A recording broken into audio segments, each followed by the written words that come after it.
19th national dragon boat race championship के closing समापन समारोह के इस अवसर पर हमारे बीच में हिमाचल प्रदेश सरकार ने हमारे मुख्य सचेतक एवं विधायक भटियात श्री विक्रम सिंह जरयाल जी,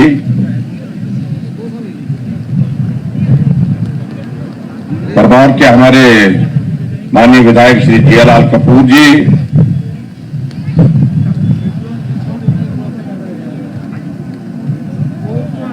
हमारे बीच में उपाध्यक्ष हिमाचल प्रदेश राज्य अनुसूचित जाति एवं अनुसूचित जनजाति विकास निगम के वाइस चेयरमैन जो है हमारे श्री जय सिंह जी,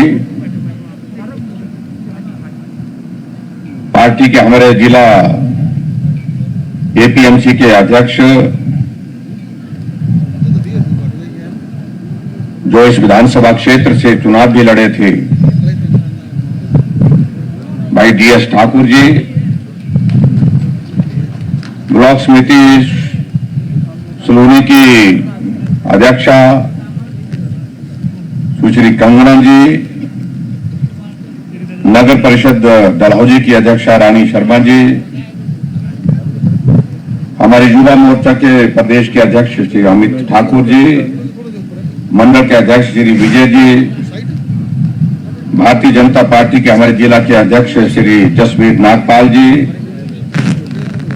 और आज के इस कार्यक्रम के लिए विशेष तौर से हमारे बीच में जहां पर आए अध्यक्ष भारतीय कैकिंग एवं कैनोइंग संघ के श्री एस हाशमी जी, हमारे बीच में principal secretary revenue Shri Onkar Sharma ji, party के हमारे साथी श्री आशीष चड्डा जी,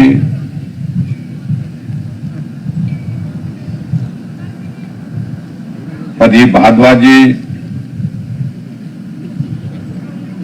deputy commissioner Chamba Shri DC Rana ji, SP Chamba Shri Arun ji, और यहां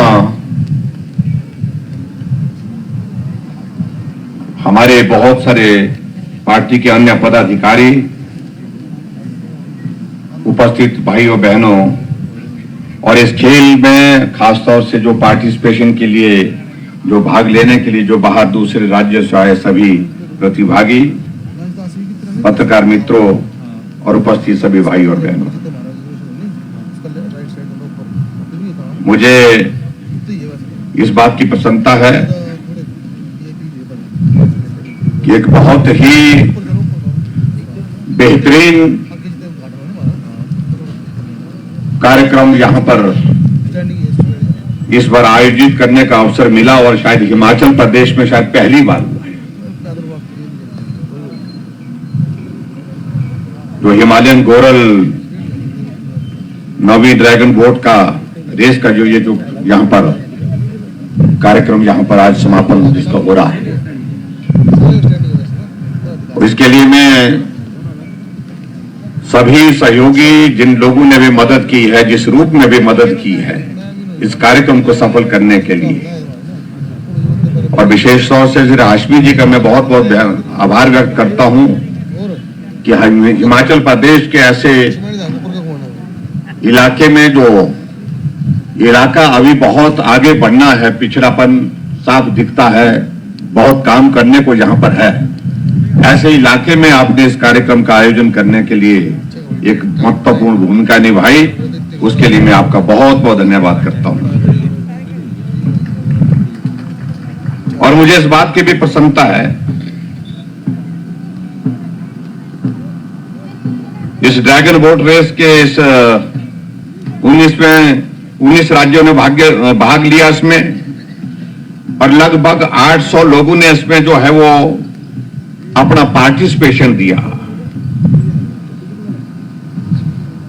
और एक हमारे बहुत जो डिप्टी कमिश्नर यहां पर राणा जी हैं, उन्होंने एक प्रयास किया है कि चंबा को हिमाचल भले चाहे ये हमारा ऐसा जिला है जो जिसको केंद्र सरकार भी विशेष अधिमान दे रही है आगे बढ़ाने के लिए, एस्पिरेशनल डिस्ट्रिक्ट के नाते जहां पिछड़ापन ज्यादा है, जहां काम करने की जरूरत ज्यादा है, जहां विकास करने के लिए बहुत सारे अभी तक रास्ते हमारे ऐसे हैं जो शुरू होने हैं,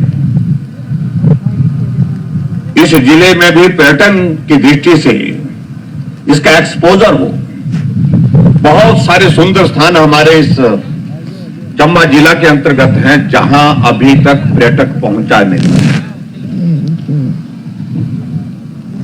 तो पर्यटन की दृष्टि से जो चलो चंबा अभियान मुझे लगता है कि बहुत बड़ा एक माध्यम होगा इस चंबा जिला के विभिन्न स्थानों को पर्यटन की दृष्टि से आगे बढ़ाने के लिए। और उसमें मैं देख भी रहा हूं कि निश्चित रूप से इस अभियान के अंतर्गत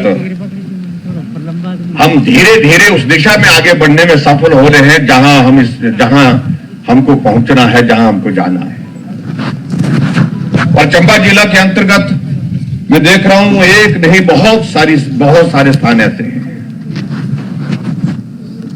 जहां पर्यटन की बहुत सारी संभावनाएं हैं, लेकिन संभावनाएं होने के बावजूद भी जहां हमको भी बहुत काम करना बाकी है।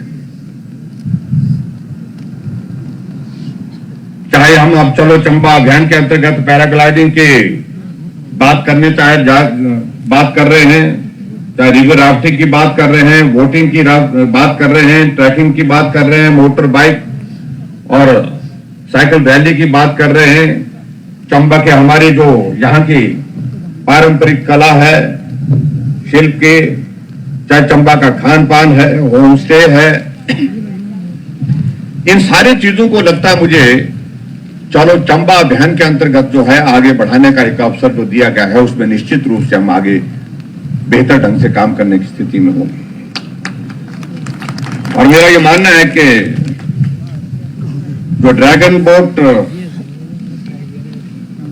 रेस कंपटीशन के इस आयोजन के माध्यम से एक बहुत बड़ा जिसको मैं कह सकता हूं कि एक एक्सपोजर मिला है, जहां 19 राज्यों के प्रतिभागी यहां पर पार्टिसिपेंट के रूप में आए। साधन की कमी, सुविधा की कमी, हम मानते हैं कि इस बात को लेकर के हमको स्वीकार करना होगा। यहाँ जितना भी जो जरूरत है, यहाँ पर जो कह रहे थे कि भी जो बोट्स है वो बाकी बहुत सारी चीजें हैं, हमने दूसरी जगह से किराए पर दूसरी जगह से लेकर के आए, और इसलिए स्वाभाविक रूप से इस बात को हमको मानना पड़ेगा कि बहुत सारी चीजें ऐसी हैं जिनको अभी करने की जरूरत है, उनको हम करने की कोशिश भी करेंगे आने वाले समय में। और उसके साथ साथ में मुझे इस बात की भी प्रसन्नता है कि हमने हिमाचल प्रदेश में बाहर का टूरिस्ट भी आ सके, और टूरिस्ट के साथ साथ में हम और भी एक्टिविटीज कर सके। जैसे हमने कुल्लू में राफ्टिंग का नेशनल कंपटीशन किया, नेशनल चैंपियनशिप हुई, बहुत बेहतरीन उसमें प्रदर्शन रहा है, और उसके माध्यम से एक बहुत बड़ा एक्सपोजर हमारी कुल्लू घाटी को पर्यटन की दृष्टि।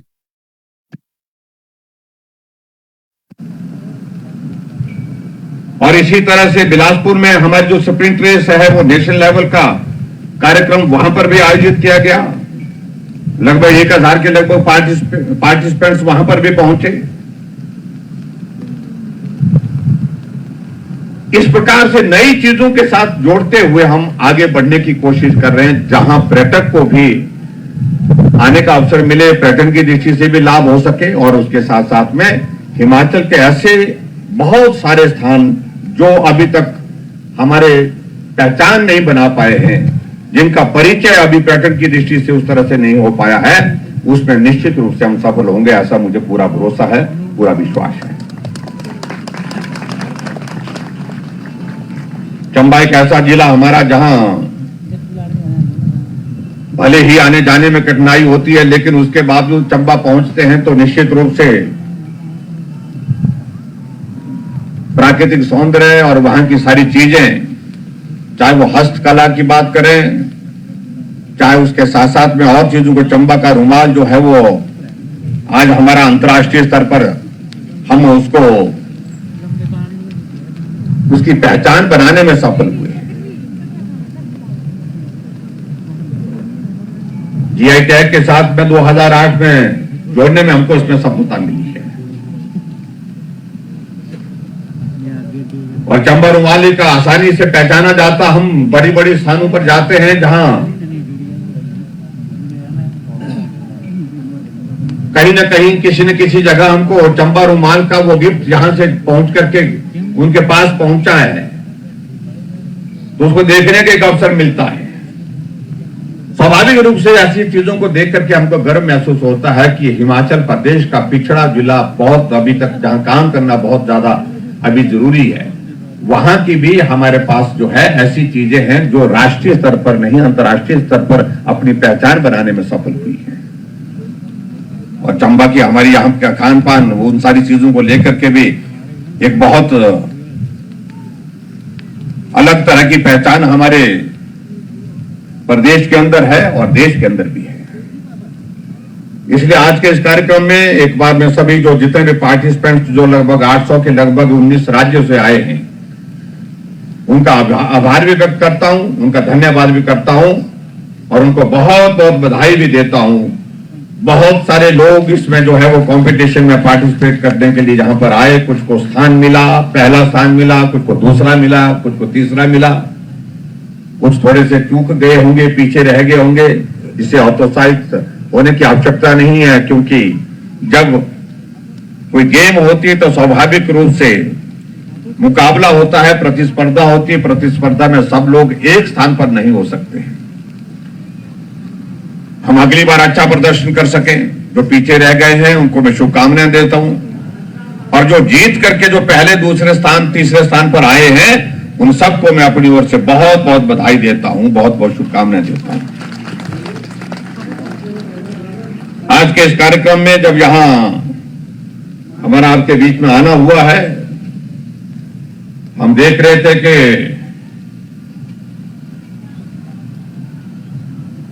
बहुत सारे उद्घाटन और शिलान्यास के कार्यक्रम भी साथ में किए गए।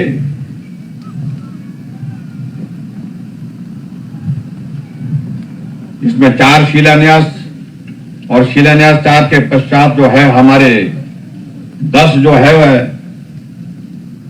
उद्घाटन के कार्यक्रम हुए। उसके लिए भी मुझे लगता है कि इस डलहौजी विधानसभा क्षेत्र में विशेष तौर से जो विकास को एक गति देने की जरूरत थी उसमें भी हम सफल हो रहे हैं। और आज मुझे इस बात की खुशी है, इन सारी योजनाओं को अगर मिलाकर के हम देखें तो लगभग 103 करोड़ रुपए के उद्घाटन और शिलान्यास एक स्थान पर एक समय में हुए हैं। उसके लिए मैं डलहौजी वासियों को बहुत बहुत बधाई देता हूं। और मैं ये भी कहना चाहता हूं, बहुत पहले मैं यहां पर 1 जुलाई 2018 को आया था और 2020 में भी आया तो कुछ घोषणाएं हमने इस विधानसभा क्षेत्र के अंतर्गत की थी।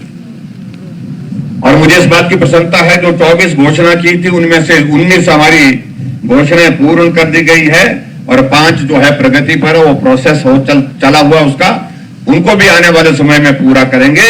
ये भी मैं आपके बीच में आज कहना चाह रहा हूं, ताकि आपके इस क्षेत्र के लिए विकास की कोई कमी ना रह सके। ये बहुत आवश्यक है। और उसी तरह से मैं यहां पर देख रहा हूं कि हमारे आईपीएच डिपार्टमेंट जल शक्ति विभाग जिसका नाम अब है, इस एक विभाग के अंतर्गत एक योजना जो हमारी वाटर सप्लाई स्कीम जो हमारी डलहौजी की 65.5 करोड़ रुपए की है। यहां पर ताली बजाने का रिवाज नहीं लगता है। हाँ जी,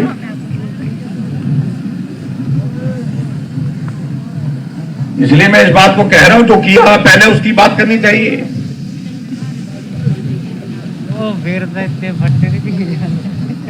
एक विधानसभा क्षेत्र में मुझे नहीं लगता कि आज से पहले यहां पर लंबे समय तक सत्ता कांग्रेस पार्टी की रही, और लंबे समय तक सत्ता में रहने के बावजूद भी मुझे नहीं लगता कि आईपीएच डिपार्टमेंट के 65 करोड़ रुपए की कोई योजना का यहां पर शिलान्यास हुआ है, उसका काम शुरू हुआ या उद्घाटन हुआ।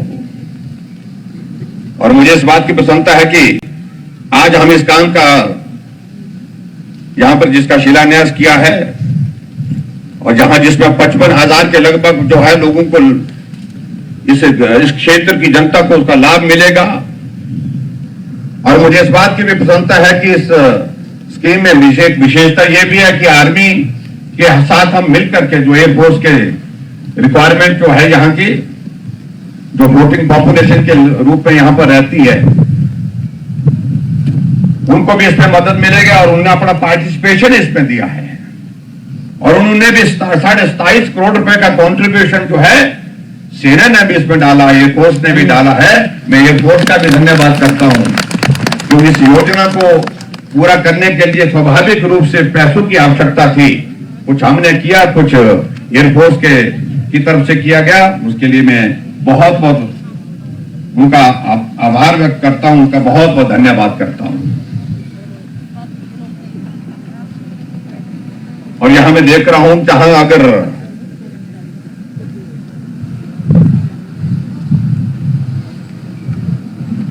क्योंकि यहां के जो विधायिका जी हैं या कई बार कई तरह की बातें करती हैं, आज मालूम नहीं कहां है, लेकिन एक बात मैं जो थोड़ा सा ये जरूर कहना चाहता हूं, उनका जब कांग्रेस पार्टी का जो कार्यकाल रहा है उस कार्यकाल के अगर हम तुलना करें 5 साल का कार्यकाल रहा है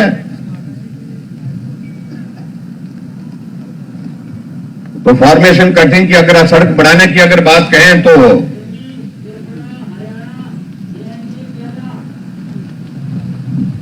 वो हमसे बहुत पीछे हैं। हम 24 पर हैं, वो 24 पर थे 2013 से लेकर के 2017 तक, और हम 75 पर हैं 75, मतलब यानी कि 3 गुना से भी ज्यादा जो है हमने उसमें उनसे ज्यादा काम किया है।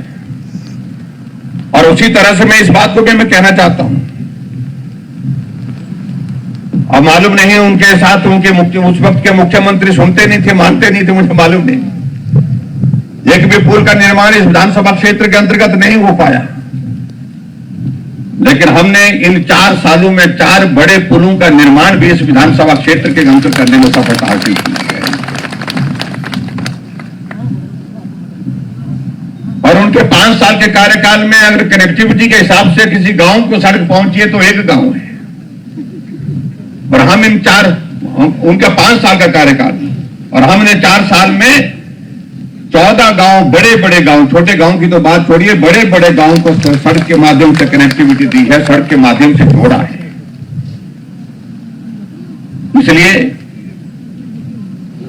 इस बात को भी सोचने की आवश्यकता है। मुझे मालूम नहीं कि डलहौजी में आपके इस विधानसभा क्षेत्र में आकर के मैं इस बात को मैं कह रहा हूं, जब कुछ नहीं चलता है कि फिर बोलते हैं कि हम बड़े आदमी बनने वाले हैं, और कितने आदमी बड़ा होगा अब इस उम्र में। कोई बच्चा बोले तो समझ में आता कि वो बड़ा होने वाला है, क्योंकि उसके सामने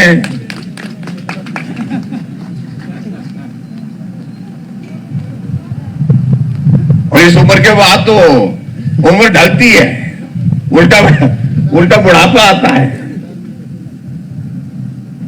इसलिए मैं उनके बारे में ये कोई शब्द का जिक्र नहीं कर रहा हूं, मैं तो यही कह रहा हूं कि लोगों को ठगने का तरीका, वाह वाह क्या बात है, जब कुछ नहीं चला तो इस तरह से करते हैं। मैं हिमाचल प्रदेश में एक नहीं अनेक विधानसभा क्षेत्र में जाकर के आया हूं, पता नहीं कितने, मुझे लगता है कि अगले साल तक विधानसभा का चुनाव आते आते 10 लोगों को मुख्यमंत्री के नारे लगाने पड़ रहे हैं कि हम मुख्यमंत्री बन रहे हैं।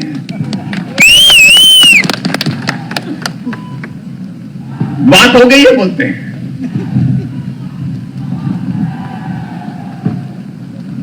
मैं उनके बारे में, इस बारे में ज्यादा नहीं बोलना चाहता हूं, लेकिन एक ही रास्ता रह गया है फिर से विधानसभा पहुंचने के लिए। मुझे लगता है कि उनके पास, जिसका जिक्र कर रहे हैं, जब काम की तुलना आप इससे इस विधानसभा क्षेत्र में कर रहे हैं,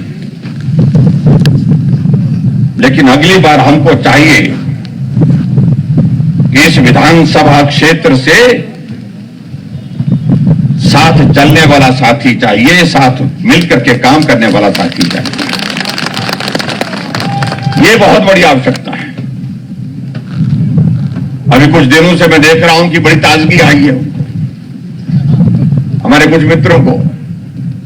ये दौर चलते रहते हैं। मैं देख रहा था यहां पर जब ये 200 मीटर की अंतिम दौर चल रहा था, इस कंपटीशन का, इस प्रतिस्पर्धा का, कुछ लोग आगे थोड़ी देर के लिए निकले के बावजूद भी पीछे रह गए, और कुछ लोग पीछे थे वो उनसे भी आगे निकल गए अंतिम दौर में। तो एक तरह की हमारी भी ऐसी ही होती है, हमारी प्रतिस्पर्धा भी इसी तरह की होती है। आगे पीछे चलने के दौर चलते रहेंगे, लेकिन एक बात मैं जरूर कहना चाहता हूं कि हिमाचल प्रदेश में हमने इन 4 वर्षों में हिमाचल प्रदेश के लिए ईमानदारी से काम करने की कोशिश की है। हर विधानसभा क्षेत्र में काम करने की कोशिश की है। जो हमसे पूछने की बात करते हैं, जो इस बात का जिक्र करने की कोशिश करते हैं कि 4 काम बताओ, ऐसे बोलने की कोशिश करते हैं, मैं उनसे एक ही बात कहना चाह रहा हूं, अगर कामों का जिक्र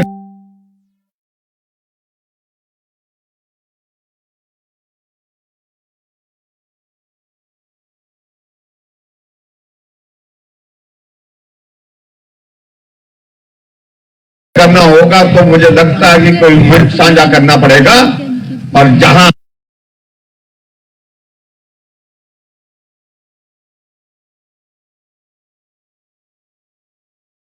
हम अपनी बात, हमने क्या किया और आप लोगों ने क्या किया,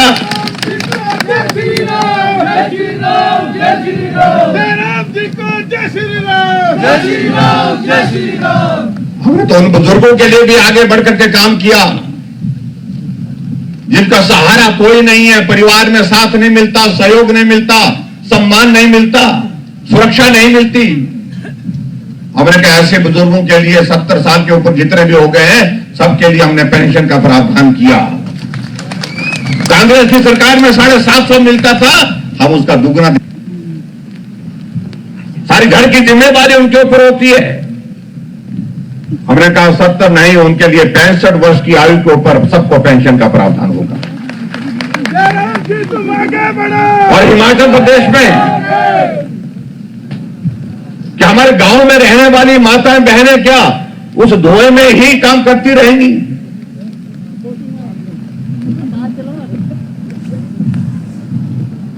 कांग्रेस ने कभी जिंदगी में सोचा नहीं। हमने हिमाचल प्रदेश में गृहिणी सुविधा योजना के माध्यम से 3,25,000 परिवारों को गैस का चूल्हा उनके घर में पहुंचा करके दिया। गरीब के घर में भी गैस आज उपलब्ध है, गैस पर खाना बनता है, गैस पर चाय बनती है, मेहमानों के लिए उनकी सेवा करने के लिए उनको सुविधा होगी, परिवार के लिए काम करने की सुविधा होगी। इसको काम नहीं मानते। हमने गरीब लोगों के इलाज के लिए, आज से पहले इतने लंबे समय तक वो पार्टी सत्ता में रही, कभी नहीं सोचा गरीब आदमी अगर बीमार हो जाए उसका इलाज करना हो तो कोई योजना हमको शुरू करनी चाहिए। एक भी योजना नहीं थी। जब मैं मुख्यमंत्री बना, मैंने अधिकारियों से पूछा, उनको गरीब आदमी अगर बीमार हो जाए तो उसका इलाज करने का प्रावधान क्या है? बोलते कि रेड क्रॉस से कर सकते हैं। थोड़ी रेड क्रॉस से कितना मिलता? 2,000, 3,000, ज्यादा से ज्यादा 5 मिल गया, बहुत ज्यादा मिला 10,000 मिल गया। और एक आदमी का कई बार राशि बीमारी लग जाती है जिसमें एक दिन में इतना खर्चा हो जाता है। आदरणीय प्रधानमंत्री नरेंद्र भाई मोदी जी ने पूरे देश के लिए आयुष्मान भारत की शुरुआत की, और हमने कहा हम इसी तर्ज पर हिमाचल की अपनी भी योजना शुरू करेंगे। तो हमने हिमाचल प्रदेश में हिमकेयर की शुरुआत की और हिमकेयर के माध्यम से हिमाचल का गरीब से गरीब आदमी 5 लाख रुपए तक उसका इलाज करने की प्रावधान उसमें उसकी व्यवस्था की गई है। हम 2 लाख से ज्यादा लोगों का इलाज, 2 लाख से ज्यादा गरीब लोगों का इलाज हम मुफ्त में कर चुके हैं, बिना पैसे के उनको स्वस्थ करके घर भेजा है। लेकिन कांग्रेस वाले इसको काम नहीं मानते। हमने कहा गरीब आदमी जो बिस्तर पर पड़ा है, कोई बीमारी लग गई, एक्सीडेंट हो गया, ब्रेन हेमरेज हो गया, कैंसर हो गया, किडनी फेल हो गई,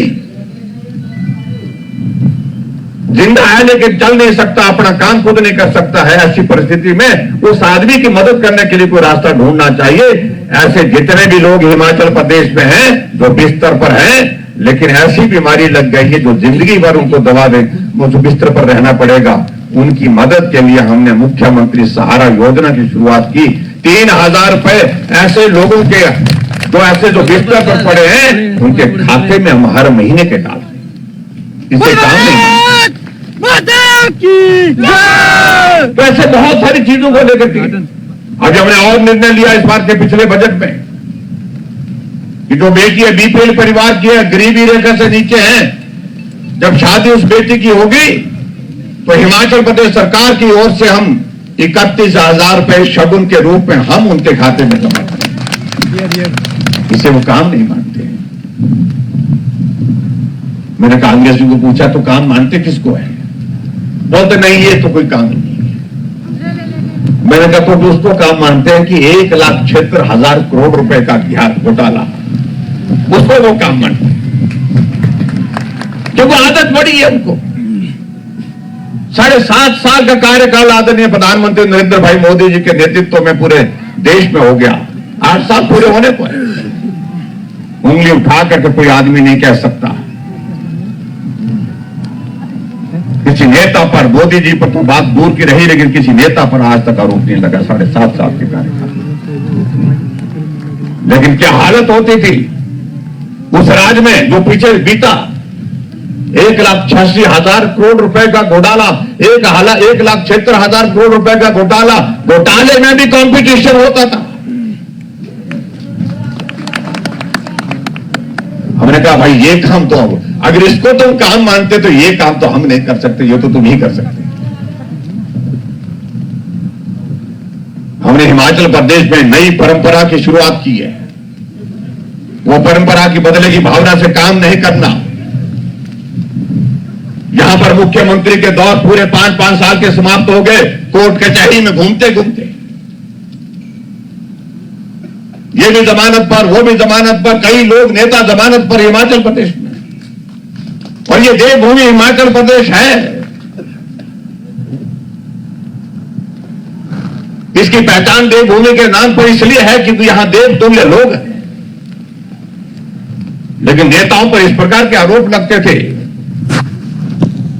और आज कितनी पार्टी के, कांग्रेस पार्टी के में विधानसभा के अंदर मैं कितने लोगों के नाम गिनाऊं, जिसमें से बहुत सारे लोग हैं जो जमानत पर हैं। लोकसभा के अंदर जो लोग हैं उनमें से बहुत सारे लोग जमानत पर हैं। इसलिए मैं उन सारी बातों का जिक्र नहीं करना चाह रहा।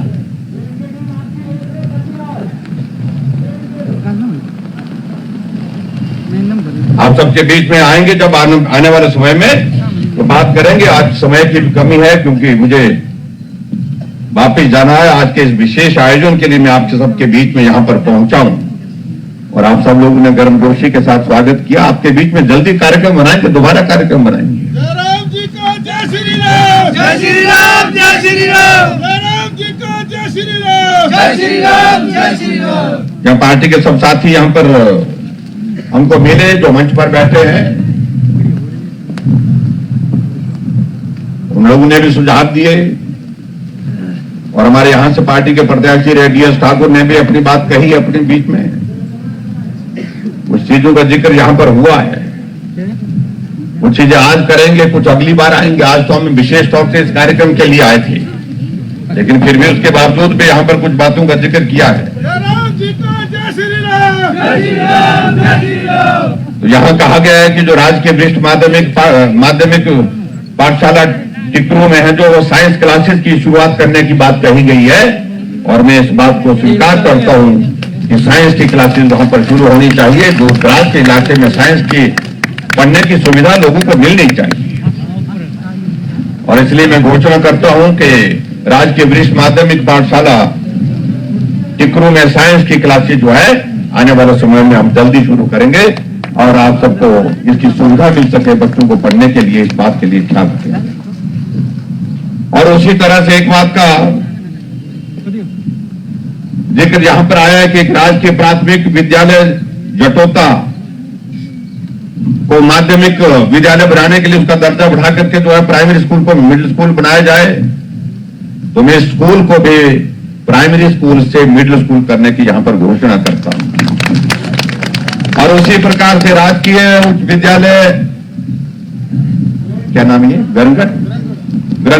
ग्रंगड़ में को वरिष्ठ माध्यमिक पाठशाला बनाने की बात कही गई है। कोई आया यहां पर?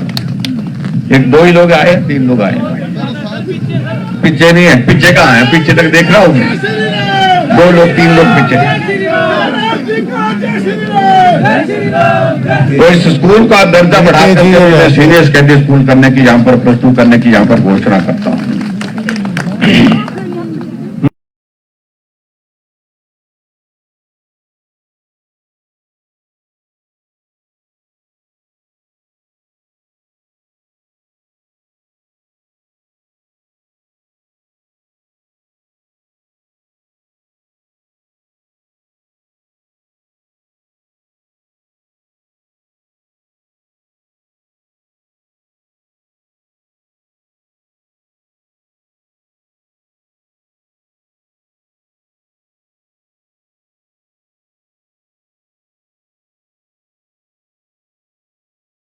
चाहिए, साथ मिलकर के काम करने वाला साथी चाहिए। ये बहुत बड़ी आवश्यकता है। अभी कुछ दिनों से मैं देख रहा हूं कि बड़ी ताजगी आई है हमारे कुछ मित्रों को। ये दौर चलते रहते हैं। मैं देख रहा था यहां पर जब ये 200 मीटर की अंतिम दौर चल रहा था इस कंपटीशन का, इस प्रतिस्पर्धा का, कुछ लोग आगे थोड़ी देर के लिए निकले के बावजूद भी पीछे रह गए और कुछ लोग पीछे थे वो उनसे भी आगे निकल गए अंतिम दौर में। तो एक तरह की हमारी भी ऐसी ही होती है, हमारी प्रतिस्पर्धा भी इसी तरह की होती है। आगे पीछे चलने के दौर चलते रहेंगे। लेकिन एक बात मैं जरूर कहना चाहता हूं कि हिमाचल प्रदेश में हमने इन 4 वर्षों में हिमाचल प्रदेश के लिए ईमानदारी से काम करने की कोशिश की है। हर विधानसभा क्षेत्र में काम करने की कोशिश की है। जो हमसे पूछने की बात करते हैं, जो इस बात का जिक्र करने की कोशिश करते हैं कि 4 काम बताओ, ऐसे बोलने की कोशिश करते हैं। मैं उनसे एक ही बात कहना चाह रहा हूं, अगर कामों का जिक्र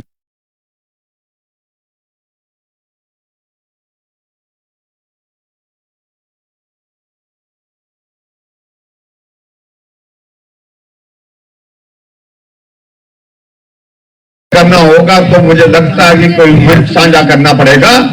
और जहां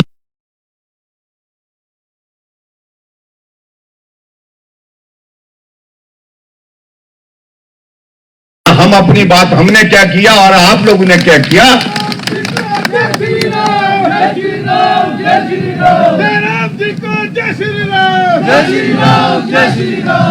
हमने तो उन बुजुर्गों के लिए भी आगे बढ़कर के काम किया जिनका सहारा कोई नहीं है, परिवार में साथ नहीं मिलता, सहयोग नहीं मिलता, सम्मान नहीं मिलता, सुरक्षा नहीं मिलती। हमने कहा ऐसे बुजुर्गों के लिए 70 साल के ऊपर जितने भी हो गए हैं सबके लिए हमने पेंशन का प्रावधान किया। कांग्रेस की सरकार में 750 मिलता था, हम उसका दुगना। सारी घर की जिम्मेदारी उनके ऊपर होती है। हमने कहा 70 नहीं, उनके लिए 65 वर्ष की आयु के ऊपर सबको पेंशन का प्रावधान होगा। और हिमाचल प्रदेश में कि हमारे गांव में रहने वाली माताएं बहनें क्या उस धुएं में ही काम करती रहेंगी?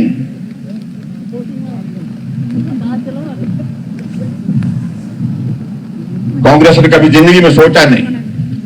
हमने हिमाचल प्रदेश में गृहिणी सुविधा योजना के माध्यम से 3,25,000 परिवारों को गैस का चूल्हा उनके घर में पहुंचा करके दिया। गरीब के घर में भी गैस आज उपलब्ध है, गैस पर खाना बनता है, गैस पर चाय बनती है। मेहमानों के लिए उनकी सेवा करने के लिए उनको सुविधा होगी, जय राम जी को परिवार के लिए काम करने की सुविधा होगी। जय श्री राम। इसको काम नहीं मानते। हमने गरीब लोगों के इलाज के लिए आज से पहले इतने लंबे समय तक वो पार्टी सत्ता में रही, कभी नहीं सोचा गरीब आदमी अगर बीमार हो जाए उसका इलाज करना हो तो कोई योजना हमको शुरू करनी चाहिए। एक भी योजना नहीं थी। जब मैं मुख्यमंत्री बना मैंने अधिकारियों से पूछा, उनको गरीब आदमी अगर बीमार हो जाए तो उसका इलाज करने का प्रावधान क्या है? बोलते कि रेड क्रॉस से कर सकते हैं। थोड़ी रेड क्रॉस से कितना मिलता? 2,000 3,000, ज्यादा से ज्यादा 5 मिल गया, बहुत ज्यादा मिला 10,000 मिल गया। और एक आदमी का कई बार राशि बीमारी लग जाती है जिसमें एक दिन में इतना खर्चा हो जाता है। आदरणीय प्रधानमंत्री नरेंद्र भाई मोदी जी ने पूरे देश के लिए आयुष्मान भारत की शुरुआत की और हमने कहा हम इसी तर्ज पर हिमाचल की अपनी भी योजना शुरू करेंगे। तो हमने हिमाचल प्रदेश में हिमकेयर की शुरुआत की और हिमकेयर के माध्यम से हिमाचल का गरीब से गरीब आदमी 5 लाख रुपए तक उसका इलाज करने की प्रावधान उसमें उसकी व्यवस्था की गई है। हम 2 लाख से ज्यादा लोगों का इलाज, 2 लाख से ज्यादा गरीब लोगों का इलाज हम मुफ्त में कर चुके हैं। बिना पैसे के उनको स्वस्थ करके घर भेजा है। लेकिन कांग्रेस वाले इसको काम नहीं मानती। हमने कहा गरीब आदमी जो बिस्तर पर पड़ा है, कोई बीमारी लग गई, एक्सीडेंट हो गया, ब्रेन हेमरेज हो गया, कैंसर हो गया, किडनी फेल हो गई, जिंदा है लेकिन चल नहीं सकता, अपना काम खुद नहीं कर सकता है, ऐसी परिस्थिति में उस आदमी की मदद करने के लिए कोई रास्ता ढूंढना चाहिए। ऐसे जितने भी लोग हिमाचल प्रदेश में हैं जो बिस्तर पर हैं लेकिन ऐसी बीमारी लग गई है जो जिंदगी भर उनको दवा दे, मुझे बिस्तर पर रहना पड़ेगा, उनकी मदद के लिए हमने मुख्यमंत्री सहारा योजना की शुरुआत की। 3,000 रुपए ऐसे लोगों के जो बिस्तर पर पड़े हैं उनके खाते में हम हर महीने के डाल रहे हैं। इससे काम नहीं।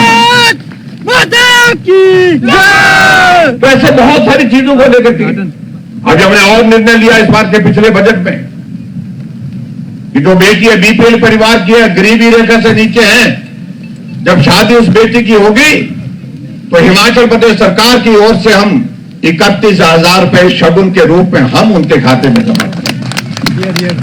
इसे वो काम नहीं मानते। मैंने कांग्रेस जी को पूछा तो काम मानते किसको है? बोलते नहीं ये तो कोई काम नहीं है। मैंने कहा तो उसको काम मानते हैं कि 1,76,000 करोड़ रुपए का घोटाला, उसको वो काम मानते हैं क्योंकि आदत पड़ी है उनको। 7.5 साल का कार्यकाल आदरणीय प्रधानमंत्री नरेंद्र भाई मोदी जी के नेतृत्व में पूरे देश में हो गया। 8 साल पूरे होने पर उंगली उठा करके कोई आदमी नहीं कह सकता किसी नेता पर, मोदी जी पर तो बात दूर की रही लेकिन किसी नेता पर आज तक आरोप नहीं लगा 7.5 साल के कार्यकाल। लेकिन क्या हालत होती थी।